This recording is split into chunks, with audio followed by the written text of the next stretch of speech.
മഹാകവി ചങ്ങമ്പുഴ ശിവപ്രസാദിന്റെ സ്മാരകത്തിന് മുമ്പിലാണോ നിങ്ങൾ വെക്കുന്നത്? അത് പറയാൻ നിങ്ങൾ ആരോ?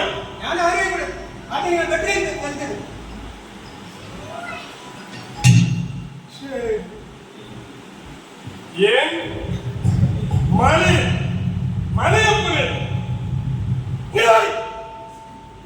ഇതെന്റെ പെൺപിറന്നവൻ എല്ലാം ശരിയാണ്. നിങ്ങൾക്ക് ഇവിടെ മാത്രം കണ്ടുള്ളൂ ഈ ബഹളം ഉണ്ടാക്കാൻ. ഇവിടെ തമ്പ്രാനിരിക്കണില്ല. എവിടെ പോയി? എവിടെ പോയി? അങ്ങോട്ട് കയറിയിരിക്കണം. ആള് കൊള്ളാമല്ലോ. ആ ചന്ദ്രപ്പന്റെ തല ഇനി ഞാൻ വെട്ടും. തല വെട്ടാൻ അദ്ദേഹം ആരാണെന്ന് നിങ്ങൾക്കറിയാമോ? അറിയാം.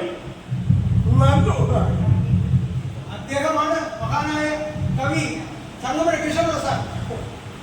എത്രയെത്ര മഹനീയമായ കൃതികളാണ് അദ്ദേഹത്തിന്റെ പൂരയിൽ നിന്ന് ജന്മം കൊണ്ടിട്ടുള്ളത്. അദ്ദേഹം കേരളത്തിന്റെ ഗന്ധർവ കവിയാണ്. ആ ചന്ദ്രപ്പന്റെ തല ഇനി വെട്ടും. എന്തിന്? എന്തിനും പറയാം. ഈ ഇരിക്കുന്ന തമ്പ്രാനില്ലേ, അടിയനെ കൊണ്ട് എന്റെ മാടത്തിനരികിൽ ഒരു വാഴ നടിപ്പിച്ചു. അത് ഏനും എന്റെ പെൺപ്രവൃത്തിയും പൈതങ്ങളും ചേർന്ന് വളർത്തി പരിപാലിച്ചു. വാഴ വളർന്നു കൊല വന്നപ്പോ അത് വിട്ട് തമ്പ്രാന് കുളിപ്പിച്ചു. എന്നിട്ട് ഞെളിഞ്ഞിരിക്കണില്ലേ,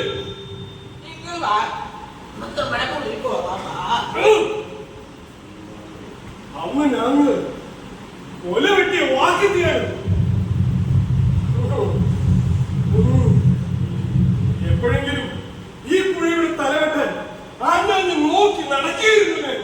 ഇന്ന് പുഴയെല്ലാം പറഞ്ഞ് അദ്ദേഹത്തെ അതിശയിപ്പിക്കരുത്. അദ്ദേഹം മഹാകവി കൃഷ്ണപ്രസാദ്, ചങ്ങമ്പുഴ കൃഷ്ണപ്രസാദ്.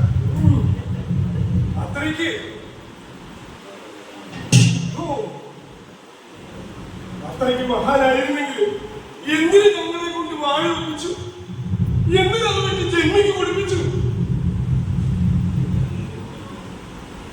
അതെല്ലാം അദ്ദേഹം എഴുതി നിങ്ങൾക്ക് വേണ്ടിയിട്ടാണ്. ഞങ്ങൾക്ക് വേണ്ടി. അങ്ങനെ ആയിരുന്നെങ്കിൽ ആ കഴിവേരി തമ്പ്രാന്റെ തലയാണ് ആദ്യം വെട്ടി നീക്കേണ്ടിയിരുന്നത്.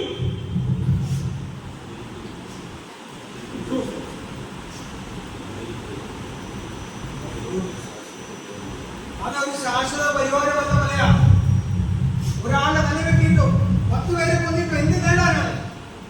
ഈ ദുഷിച്ച വ്യവസ്ഥിതി മാറ്റാൻ വേണ്ടിയാണ് അദ്ദേഹം ആ കൃതി എഴുതിയിട്ടുള്ളത്. അത് കൂട്ടരെ പറ്റില്ലേ? നിങ്ങൾ കേട്ട് പറയാതെ മാടത്തി കിടന്ന് കീറിപ്പുറത്ത് കല്യാണക്കട അങ്ങോട്ട് ഞങ്ങൾ എന്ത്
നിങ്ങൾ പറയുന്നത് അടിയങ്ങൾക്ക് തിരിയണില്ല. മലയാ, നിങ്ങളോട് എന്താണ് അദ്ദേഹം സ്വപ്നം കാണാൻ പറഞ്ഞത്? കഴിവരെ തമ്പുരാനെ കഴിവേറ്റുവാൻ അതെ, പുതിയ ജന്മി കുടിയാൻ വ്യവസ്ഥ മാറ്റാൻ വേണ്ടി അതേന്ന്. മലയാ അഴകി, അങ്ങോട്ടൊന്ന് നോക്കി. മാറുപറിക്കാത്ത ഏതെങ്കിലും സ്ത്രീകളുണ്ടോ? ഏതെങ്കിലും ജന്മിയുണ്ടോ ഇവിടെ? പ്രായപൂർത്തിയാകാത്ത കൗമാരക്കാരെ സ്ത്രീകൾക്ക് ഒരു സ്വന്തം, ജന്മികൾക്ക് സ്വന്തം.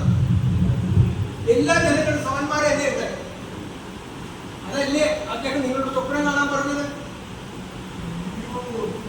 അപ്പോ ആ പുഴ ചങ്ങമ്പുഴ എഴുതിയത് ശരി.